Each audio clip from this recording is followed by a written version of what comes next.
pasasamain nila, maging mali ka pa. Huwag na lang kumibo kasi baka pag nagsalita ka, makasakit ka pa. Sumunod ka na lang kasi para din naman sa ikabubuti ng buhay mong sinasabi nila. Pero bakit sa isang iglap lang, sa kaunting pagkakamali mo lang, nakalimutan na nila agad kung anong nagawa mo para sa kanila?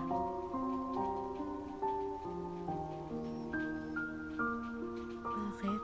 Dahil ba hindi pera ang naibigay mo para sa kanila kaya gano'n na lang?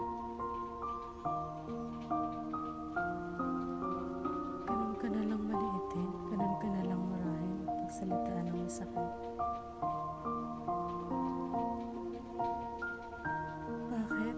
Dahil ba mas may kaya sila? Dahil sila ang meron at ikaw ang wala? Kaya kahit alam nilang nasa ibaba ka na, lalong inidiin ka pa. Minsan, may tatanong mo na lang, bakit? Bakit yung ibang sinaktan at niloloko lang sila? Hindi naman sila ganun sa kanila. Bakit pagdating sa'yo, nawala ka namang ginawa? Kung di tulungan at mahalin sila, ikaw pa ang masama sa paningin nila.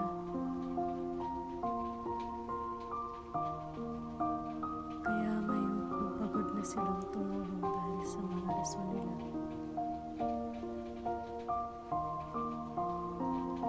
ikaw napagod na rin unawain sila dahil wala ka nang makitang rason para umunawa pa. Masakit lang isipin na kahit nakita ng pamilya mo kung paano ka sa kanila, ikaw pa ang sinisisi nila. Yung pakaramdam na wala kang pagsabihan at tatanggapin ang mga paliwanag mo.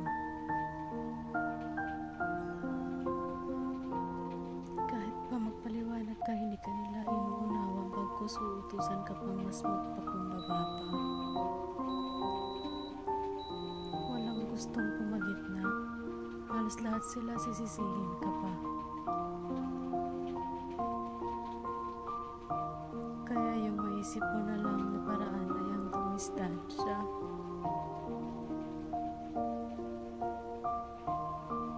Para makahinga ka kasi ang bigat-bigat na sa loob mo. Parang di ka na makahinga. Pilit mo pa rin tumahimik sa kabila ng mga masasakit nilang salita laban sa'yo. Dahil natatakot ka pa rin na may masabi kang ikakasakit sa kanila.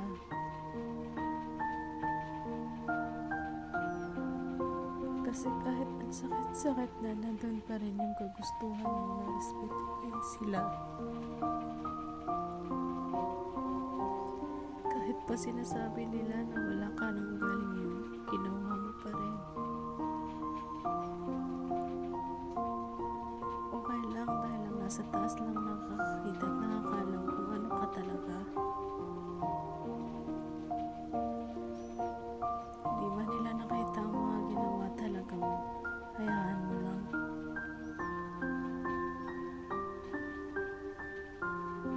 Ang nasa taas ng bahala mamusga, kaya kahit na ano pang sabihin nila, hindi na ito mahalaga dahil para sa kanila wala kang kwenta.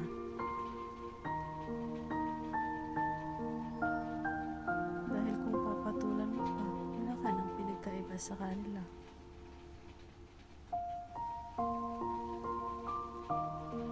Tuloy lang ang buhay dahil sa mundong ito, marami pang magmamahal at tatanggap sa'yo.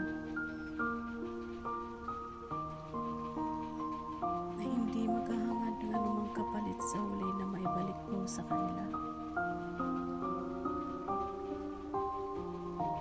Ano man ang sabihin nilang masama sa ibang tao tungkol sa'yo, ayos lang yun.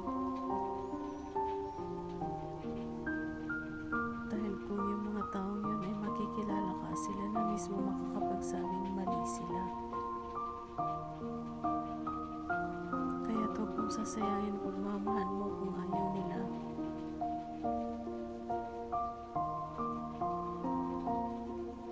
Dahil marami pang mas nangangailangan yan kaysa sa mga taong pinagtatabuyan ka.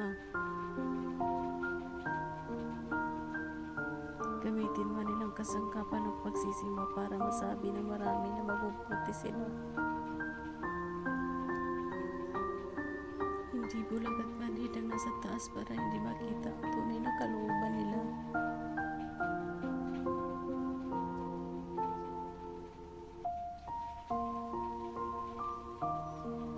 Ang mahalaga, alam mo sa sarili mo kung ano ka at sa kabila ng lahat, mahal mo pa rin sila.